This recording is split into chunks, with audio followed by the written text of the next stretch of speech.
You know, there's a lot that can be taken from this Epstein thing, a lot of angles to explore, a lot of lessons to be learned.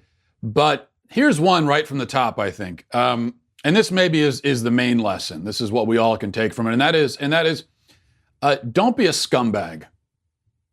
You know, don't be a scumbag. Look at the reaction to Epstein's death. I mean, the guy died.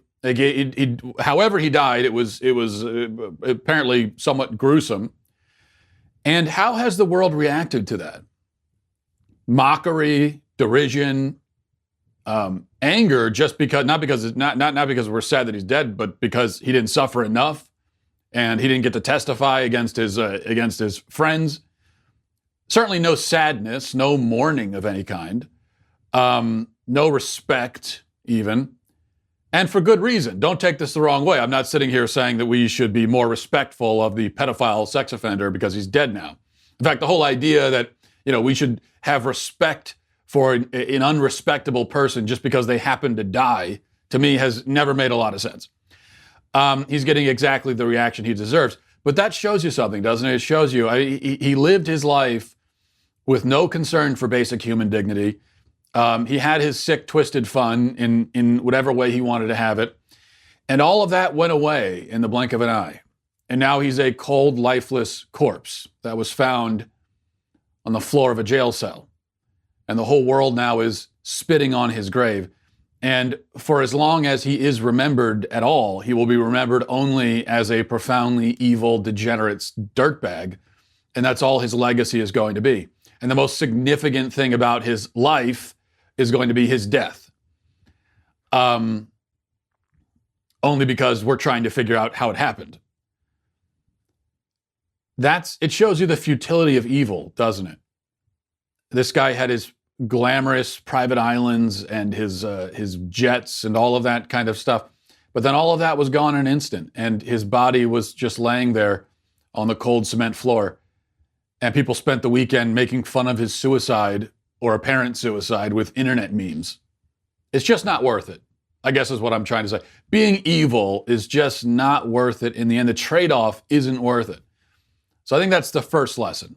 Don't be a scumbag. That's what hopefully we can all take from this and say, gee, maybe I don't want to be a scumbag, as it turns out. But there's a lot more to be said. And as we look at the latest on the Epstein case and we try to figure out what happened, why it happened, how it happened, what it all means, and we'll get into that in just a second. But first, it's summer, and we all know what that means. You've got flies and insects invading your home like an army trying to take over, set up fort in your house. And who knows where all those insects and everything were last. They're crawling all over your counter and your food. Who knows where they were before that. That's how germs are spread. That's how disease is spread. And that's why we'd like to thank our sponsors over at Dynatrap. Dynatrap is the leading manufacturer of outdoor mosquito and insect traps. And now they're coming inside. They've got a solution for indoor pests as well, which to me is the main place where I really am worried about them, because I'm a shut-in. I spend all my time inside anyway. So I need to make sure that none of those outside creatures make it in here. The Dynatrap Flylight is what you need. The Dynatrap Flylight works day and night to attract and trap flies, fruit flies, mosquitoes, other pesky insects, and it really does work. Forget those disgusting fly strips, any of that, the primitive ways of dealing with insects. Forget about that. Dynatrap Flylight looks like a subtle night light that plugs into any indoor outlet. Trust me, I've been using this thing, the Dynatrap Flylight, for a while now, and it absolutely works. So get yours at Dynatrap.com. That's Dynatrap.com. Enter the promo code Walsh and receive 15% off any of their products. Dynatrap, the safe, silent, simple solution to household insect control. Okay, so the latest in the Epstein case. We know that he died on Friday, of course, as you've heard, just hours after thousands of pages of his case files were released to the public, files that implicate some of the most powerful and richest people on earth, including apparently Prince Andrew, Prince Andrew has mentioned other famous rich people, not always by name. But hours after that, he's dead. And now we're being told by the prison in New York, where he was kept, that he was taken off of suicide watch a few weeks ago, even though apparently he allegedly tried to kill himself earlier last month. He was on suicide watch. They took him off of it. And now we're told that there's no video of the alleged suicide, conveniently, because the camera wasn't trained into his cell. They've got video maybe that shows the comings and goings outside of the cell, but there's no video of the cell itself. And we're told that his cellmate, who he did have a cellmate apparently, but his cellmate was transferred out of his cell hours before he died, before Epstein died. And we're told that prison guards were supposed to check on Epstein every 20 minutes, but they hadn't checked on him for several hours leading up to his death. There's a lot of coincidences going on here. You know, we've got the release of the documents. He's taken off a suicide watch inexplicably. Cellmate is transferred out. They don't check on him. And now he's dead. And that's why, and look, I know that we're being lectured by the media not to engage in conspiracy theories. There's been a lot of that by the media saying, oh, it's irresponsible to talk about conspiracy theories. There is nothing crazy or irresponsible about wondering whether the official narrative is actually true, especially because there really isn't an official narrative yet. I mean, well, the official narrative, I guess, is that he committed suicide, but there's not much else to it. We know that Epstein was a pimp to some of the most powerful people on the planet. We know that. Okay, it's not a theory. We know that. We know that those people, obviously, whoever his clientele consisted of, these are people who, by definition, were sex abusers and child rapists. And we also know that they probably didn't want to be exposed as such. And we know, we can assume anyway, that if you're willing to rape kids, if you're willing to fly around the world with a sex trafficker and molest and abuse and rape children all across the globe, you probably will have no moral compunctions about killing a witness, especially when the witness is a scumbag himself. I mean, compared to, really, if you're one of these rich, wealthy child rapists, you might as well kill Epstein. Your ticket to hell's already booked anyway. I mean, what's the difference, considering all the other bad things you've done? So we know all that. So it's certainly not at all unreasonable in the slightest bit to think that they would want to off this guy to keep him quiet. It just makes, of course they would. Powerful criminals kill or attempt to kill witnesses all the time. So the people that are acting like this is some guy, conspiracy theory, what do you think witness protection is? Why do you think that exists? It's because if you're gonna turn witness against some high-ranking criminal of some kind, a mob boss, for instance, then they might want to take you down. So you got to be protected. The people that Epstein was gallivanting around with, these people were far more powerful than some mob boss in New Jersey. So we're not talking faked moon landings and lizard people here, okay? This is a logical thought process. And I don't know, I don't know what happened to him. Neither do you. Nobody does right now, or at least the people who do know aren't saying so. All I know is that a global sex trafficker with rich and powerful clients died in his cell under very mysterious circumstances. That's what I know. Was it a conspiracy? Well, it sure as hell could have been. Now, I will say this, though. Over the weekend, folks on the right spent their time blaming Bill Clinton and Hillary Clinton, the Clintons in general. There was hashtag Clinton body count was trending on Twitter. And then people on the left were blaming Trump and saying hashtag Trump body count. It was just this back and forth. I'll say right now that you don't have to be a fan of either of those people. I mean, if you don't have to be a Clinton fan, you don't have to be a Trump fan. From a purely nonpartisan perspective, I find it very difficult to believe that either of them had anything to do with this. And here's why. The Clintons are a joke now. So the people that's out, the Clintons are everywhere, killing witnesses. You almost give them too much credit. I'm not saying that they wouldn't do that if they had the chance, but these are totally morally bankrupt individuals, of course. But you are giving them way more power than they actually have. The Clintons, right? The Clinton machine basically doesn't exist anymore. It's defunct. and they don't have a lot of power. I mean, who's going to listen to Bill Clinton? If Bill Clinton comes along and says, "Yeah, you need to kill this guy," why should I do that? What are you going to do? What do you have over me? So I don't think Clinton has that kind of power. And Trump, again, if you're a Trump fan, you're going to say, he would never do that. But even if you're not a Trump fan, Trump hardly has control over his own White House. He can't stop the leaks and everything coming from his own White House. So do you think he'd be able to arrange something like this? No. In both cases, there are people in this world far, far, far richer and far, far, far more powerful than either Trump or Clinton. And yeah, I know that Trump is president of the United States, ostensibly, allegedly the most powerful person in the world because of that, but he's really not. And this is not, again, we're not talking lizard people here, okay? It's a fact that an American politician, even the president, he's in office for 4 to 8 years, 8 years at most, then he's gone. He's a politician. He doesn't rule over his massive bureaucratic government with an iron fist. He can't control everything that the government does. There are people in the world a lot more powerful than that. If you are, Jeff Bezos, the Amazon, the guy's worth like $100 billion. Do you know how much power $100 billion can buy you? And I'm not implicating Jeff Bezos here, by the way. I'm just an example of a more powerful person. So if this was some kind of conspiracy, if this was a hit carried out on a famous inmate in federal prison, if it was, could have been, we don't know. The person responsible is probably a very, very, very wealthy and very, very powerful person. And it could quite likely be someone who's so rich and powerful that you don't even know their name. Not like a celebrity. We're not talking celebrity rich and powerful. We're talking about above that. And we'll probably never know who they are. And that's the unfortunate reality of the situation. They're probably never going to be held accountable for it. There is another possibility, though. Of course, there's this conspiracy possibility.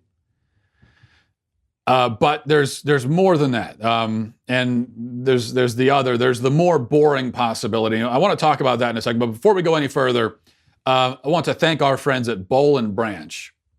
We're never going to be able to agree on everything or really anything as a society, except for this, that we could all use more. That sleep is great, first of all, and we could all use more of it. Getting a great night's sleep is easier than ever thanks to the world's softest sheets, brought to you by Boland Branch. Everything Boland Branch makes, from bedding to blankets, is made from pure 100% organic cotton, which means they start out super soft and they only get softer over time. Everyone who tries Boland Branch loves them. That's why you can go check for yourself. They have thousands of 5-star reviews. So believe the people. Listen to what the people have to tell you. The sheets are even loved by 3 U.S. presidents. They want you to love your purchase too. So they'll offer you a no-risk 30-day trial and free shipping. But that's not going to matter because you're not going to want to send these things back. Once you sleep on their sheets, you aren't going to want to sleep on anything else. So to get you started right now, my listeners get $50 off your first set of sheets at bolandbranch.com, promo code Matt. Go to bolandbranch.com today for $50 off your first set of sheets. That's Boll, B-O-L-L, and branch.com, promo code Matt. bolandbranch.com, promo code Matt. All right, so we've covered the conspiracy angle of this, and that is, yes, it is a conspiracy theory, but it's a perfectly reasonable one. The other possibility. This is now, and this is according to the most boring possibility law, or theorem, whatever you want to call it, which is a law that I just made up. And this law states that the answer to every mystery is always the most boring possible answer. If you're trying to explain something and you survey 5 different possibilities for answers or 50 different possible answers, the answer is going to be the most boring of the 5 or the 50. And that's how you can figure it out. Just which one is the most boring and the most mundane? Okay, that's going to be the answer. This is basically Occam's razor is what I'm talking about here. A version of that. And the most boring, mundane possibility here is that he really killed himself, and he was unable to do it by government incompetence. Murder is a very real possibility. but I think the most likely explanation is that plain old government incompetence is to blame. That's the most likely explanation. It's not hard to see why Epstein would want to kill himself. He lived his life of luxury. Now he's facing the rest of his life in a 8-foot wide cell. And so his desire to kill himself isn't surprising. What's surprising is that he was able to do it. And in order for him to be enabled to do it, there would need to be a lot of incompetence, an enormous amount of incompetence, not just your average amount of government bureaucratic incompetence, but like severe stage 4 incompetence, because you've got the most important inmate in the whole federal prison system, arguably. He has information on a vast pedophilia network that spans the globe, implicating hundreds of powerful people. You know he wants to kill himself. You know other people would probably want to kill him. And so all you need to do to prevent that is watch him. And he's not going anywhere. It's not like you're trailing him or something in a car, right? He's sitting in a cell for 23 hours a day. All you have to do is watch him. And you can use cameras too to do it. Yet they couldn't do that. That is extraordinary incompetence. But is it easy to believe that our government would be that incompetent, would be so extraordinarily incompetent they could somehow botch this? Yeah, it's easy to believe. Our government is certainly capable of that level of incompetence. And that's, this is one of the reasons why I usually reject a lot of conspiracy theories about how the government staged the moon landing or planned 9/11 or whatever. Well, because most of the time there's no evidence for it. And in fact, all of the evidence goes the other direction. So that's one reason not to believe those kinds of conspiracies. But also, if you understand how our government works, it's impossible to believe that they could pull off a vast, far-reaching conspiracy and everybody remains silent. Everyone cooperates, like staging a moon landing, for instance. If you think about how many people in government would have to be involved in that, would have to cooperate and stay on task and remain quiet about it, keep it a secret. There's no way. There's no way our government could ever do that. It's not going to happen. Again, you really give them too much credit. I almost would like, it would almost be more impressive, actually. That's the thing. It would be more impressive if our government pulled off a fake moon landing than if they actually just went to the moon. Actually going to the moon would be so much easier than faking it. Which kind of goes back to an Occam's razor type of thing. So you've got to keep the incompetence in mind. It is perfectly easy to believe that they just botched this. Yeah, somehow they managed to pulling a defeat from the jaws of victory type of thing. Could have easily been that. But whether it was incompetence or a conspiracy or whatever it was, or a combination of them,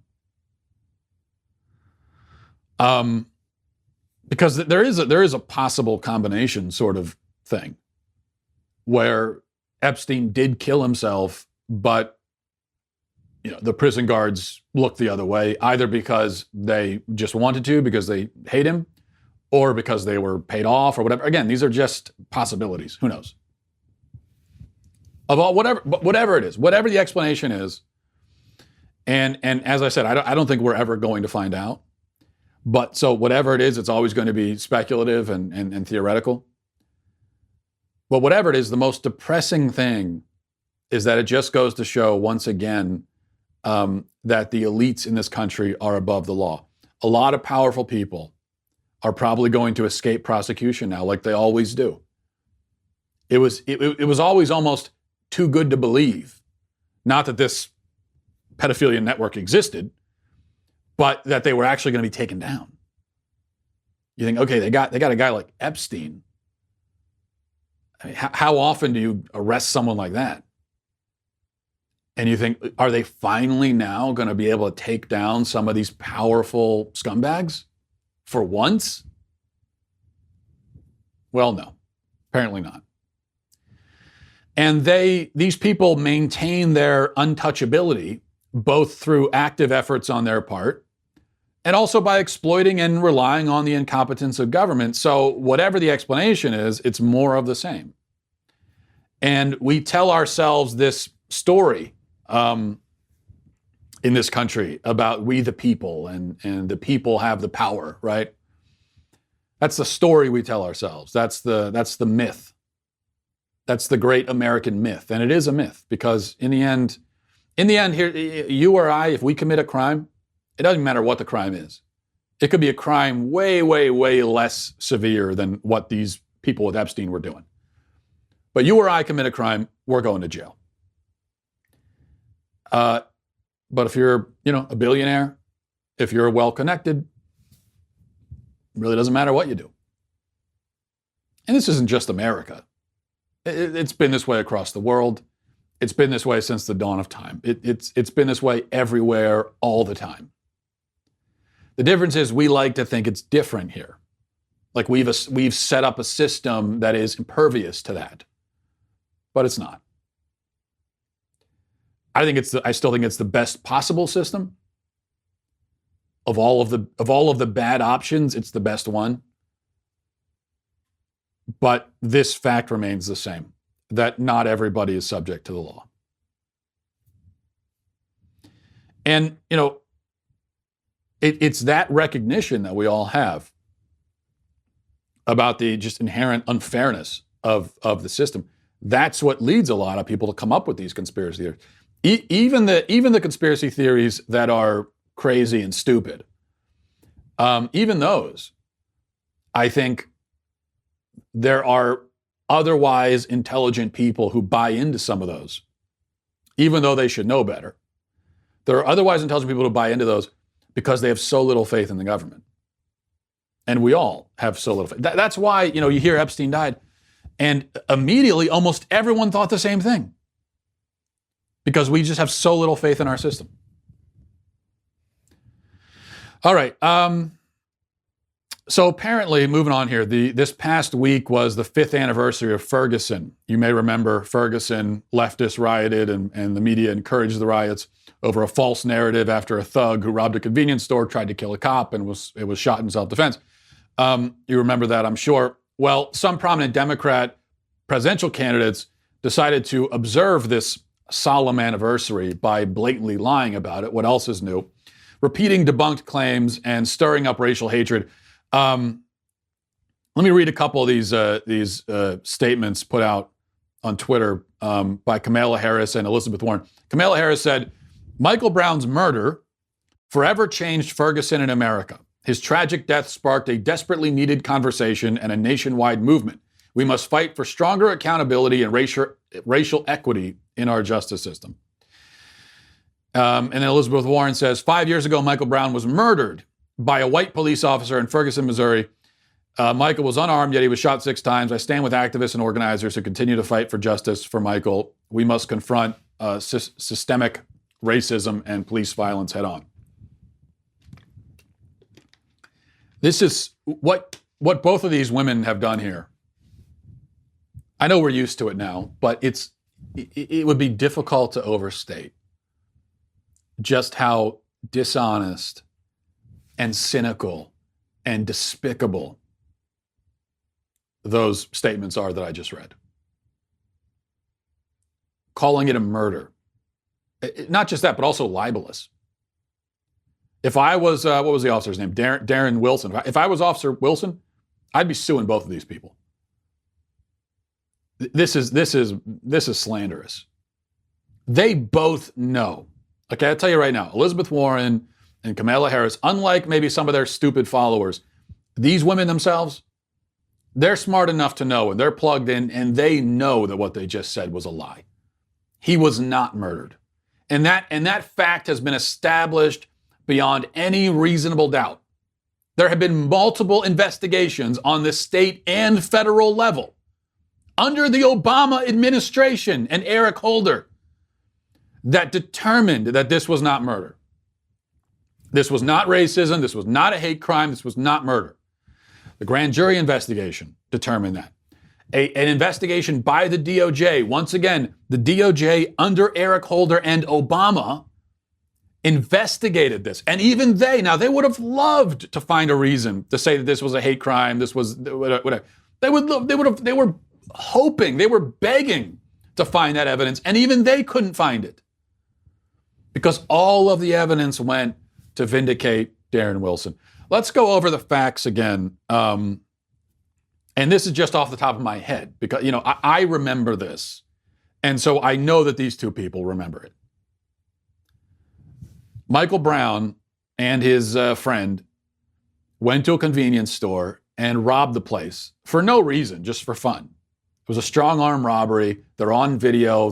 Michael Brown grabs the store clerk by the shirt collar or the neck, shoves him to the side, assaults him, walks out after stealing whatever he stole, some minor thing. Again, there was no even reason to do it. They were just looking to be thugs. They were just looking to bully this guy. And then they stroll out of there, and Officer Wilson tries to stop them. At which point, as Officer Wilson's trying to get out of his car, he is basically shoved back into the car. The door is slammed shut. Michael Brown attacks Officer Wilson while Wilson's still in the car, starts attacking him, hitting him, tries to reach for the gun. The gun goes off. He runs away. Officer Wilson tells him to stop. He stops and starts charging at Officer Wilson. And even after he's hit a couple times, as Officer Wilson's shooting at him in self-defense, he still keeps charging. And then finally he takes a shot to the head and he dies. That's what happened. And that's not my version. Okay, it's not even really a theory of the crime, which wasn't a crime. That is what happened. That is, again, that's the result of two different investigations on the state and local or the federal and local level. That is corroborated by eyewitness testimony and forensic and physical evidence. They've got the gun residue, they've got DNA evidence, they've got witnesses, all of that all together confirms and establishes this version of events. That Michael Brown was the aggressor, that he was trying to, when you're trying to take a gun from a cop, you're trying to kill him. He has certainly every right to assume in that case that you want to kill him. And so he is going to use whatever force necessary to stop that, just like anyone else would. So Officer Wilson was in a fight for his life against this person. Michael Brown's death, it's not a tragedy, actually. It's a travesty in the sense that he threw his own life away. But this was a violent criminal who brought about his own demise. So no, that's not some sort of national tragedy where we all go into mourning that this guy died. That's his fault. This was a violent, dangerous person who went out of his way. I mean, he was going out of his way. It's like he woke up that day and said, you know what? I'm just going to be violent and cause trouble with whoever I see. That's what I'm going to do today. Well, you know what? When you wake up in the morning and that's your intention, you might end up dead. And I'm sorry. I'm not gonna go to sleep at night crying over it.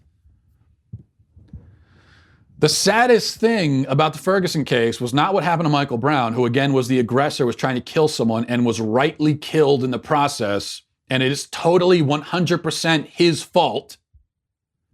The most tragic thing, the saddest thing, is what happened to Officer Wilson. His life was destroyed over this. Harris and Elizabeth Warren both know everything that I'm saying right now. They know that.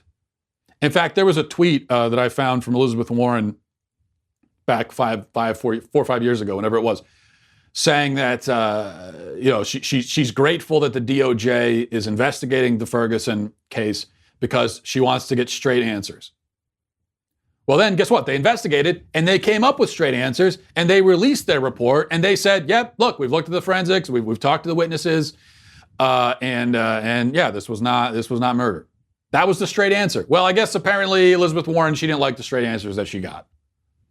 What an absolute fraud these people are. I mean, what manipulative, disgraceful, despicable frauds these people are. They are not saying this in a vacuum. They know what the atmosphere is. They know about the racial tensions in this country. And they would throw that in. This is like, it's like throwing a stick of dynamite into just opening a door and just throwing in dynamite, not knowing who's in there. It's like, hey, whatever. Absolutely disgusting. And by the way, as far as the witnesses go, there were witnesses whose testimony lined up completely with the forensic evidence. And those are witnesses who are reliable. And there were also witnesses who originally said that these were the ones who came up with the hands up, don't shoot thing, which was a total lie. It didn't happen. It didn't happen. The people who invented that, and it was invented, they recanted it and admitted that they lied. So the original few witnesses who started this whole thing by making up this whole mythological scenario that never really happened, they recanted. And somehow the media missed this, where they said they didn't that didn't happen. All right, let's go to emails. MattWalshShow@gmail.com. MattWalshShow@gmail.com. This is from Lawrence. Says, Matt, Epstein wasn't protected by the government because the government killed him. He had information on high-ranking government officials. That's why they arranged his murder. Well, you see, Lawrence, this is. I think this is how you differentiate between a sort of reasonable theory, which may be a conspiracy, and the kind of unreasonable and reckless conspiracy theorist stuff, where I think you're more on the unreasonable and reckless, because what you're doing here is you're just stating as fact. I mean, you have no information. I mean, if you have information, then talk to the FBI or talk to somebody. Don't just email me about it. But see, this is where conspiracy theorists do annoy me, where they just say, they just state, like, this is what happened. Yep. 9/11 was an inside job. I know it. I just do. I know. This is it. This is the thing. You can't say that. So I think we do have to be careful there. Just stating, when we don't know what happened, you can't just come up with your own version and just say that that's how it happened. You have no evidence. What we have here are a bunch of gaps in the official story. And there are a lot of gaps. I fully admit that. And so you can come up with theories, you can come up with possibilities of how we might fill in those gaps.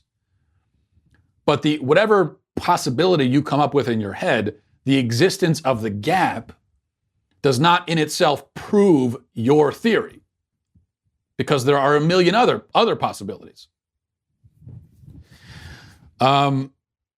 This is from Oportus. I am a 19-year-old conservative man, and I listen to your podcast every day. I want to get married early, around 23, 24, but my family is more liberal and tells me that I am insane. So that's nice of them. I also say that I don't want to live with my girlfriend and remain celibate until marriage. I assume you mean you want to remain celibate?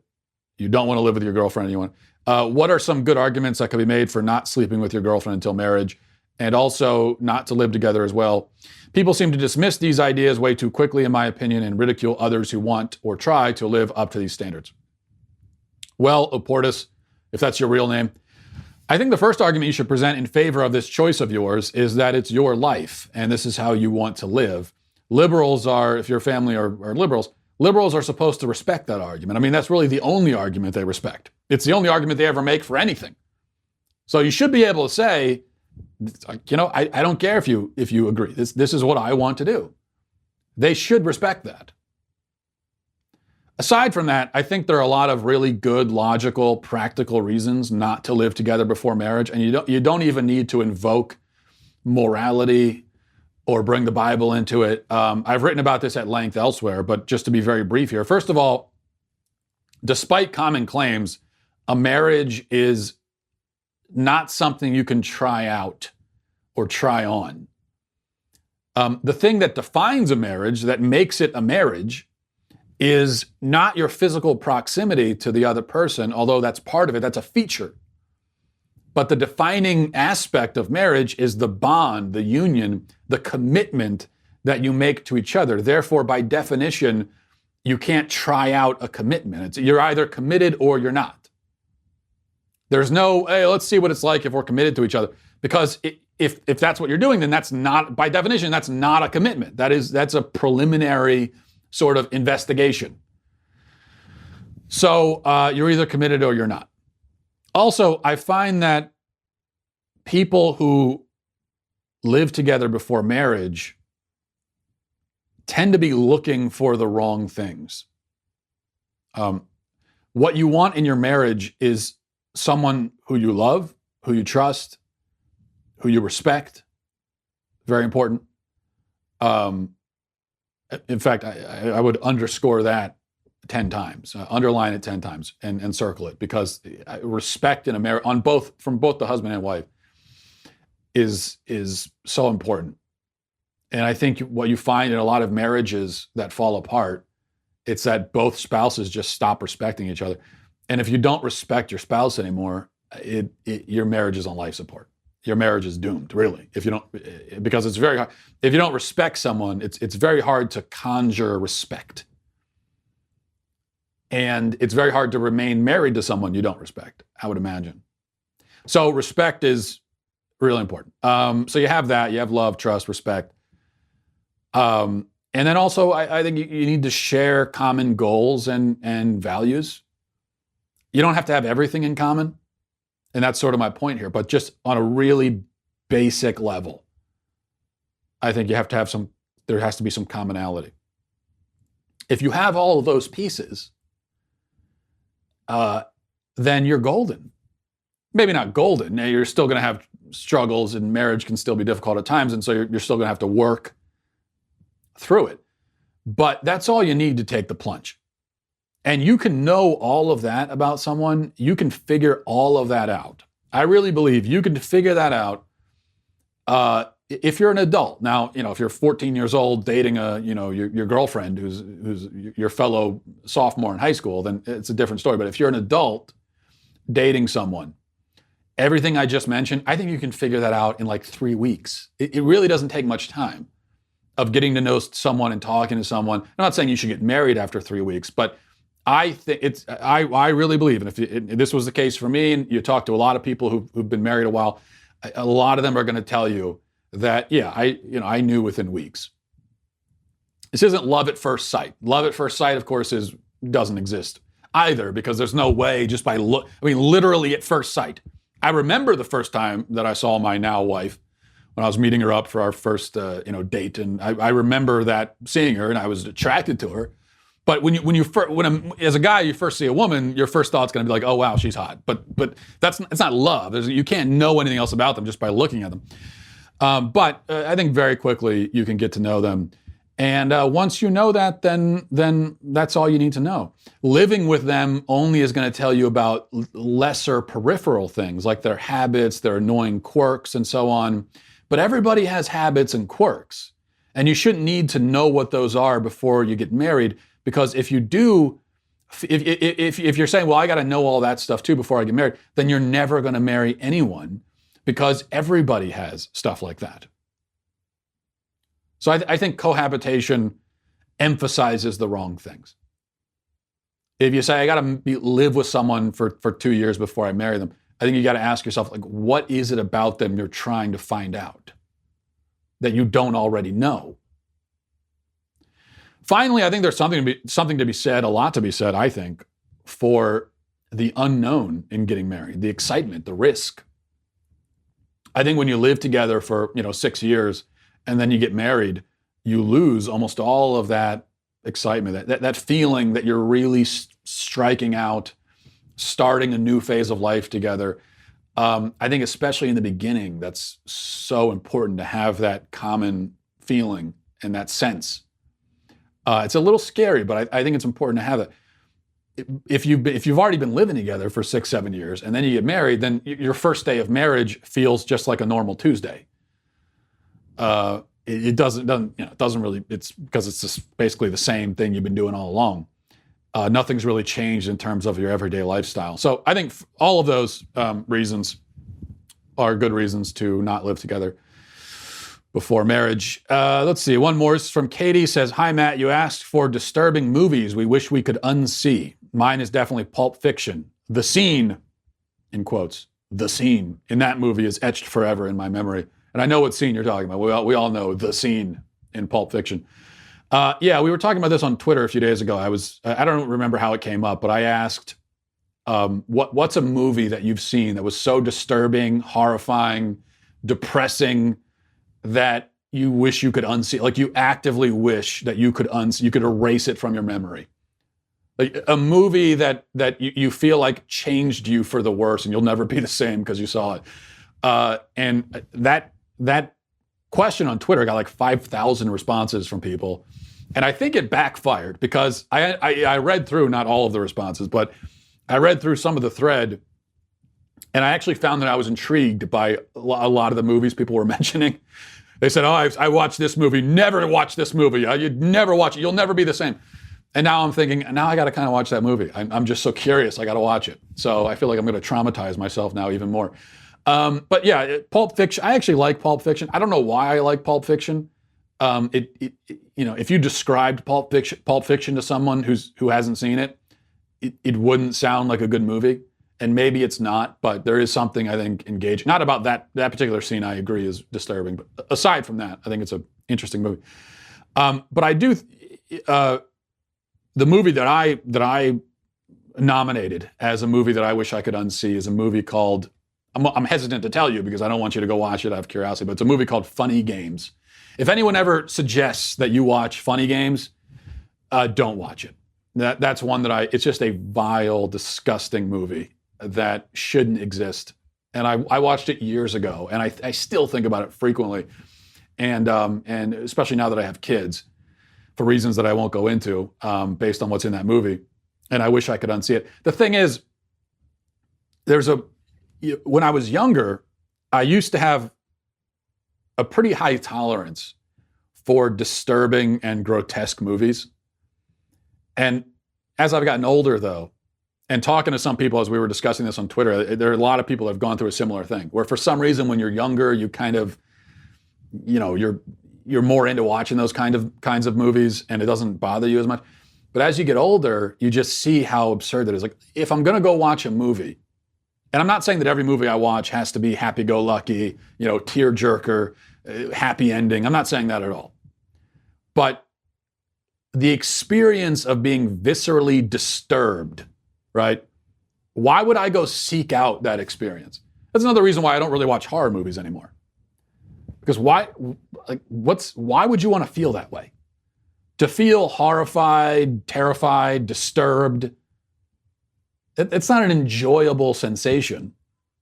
And there are so, and maybe this is why as you get older, you have less of an appetite for it, because you see more of the world and you realize that there are so many disturbing and horrifying things actually happening in the world. There's no reason why I have to go seek out fake versions of it too. I can just turn on the news if I want to be disturbed. But if I'm going to watch something fictional, then I want there to be a little bit more to it. There could be disturbing elements of it, but I don't want that to be the whole point. So yeah, that's an interesting. But if you have your own nominations, you can email those movies that you wish you could unsee. All right, we'll leave it there. Thanks everybody for watching. Godspeed.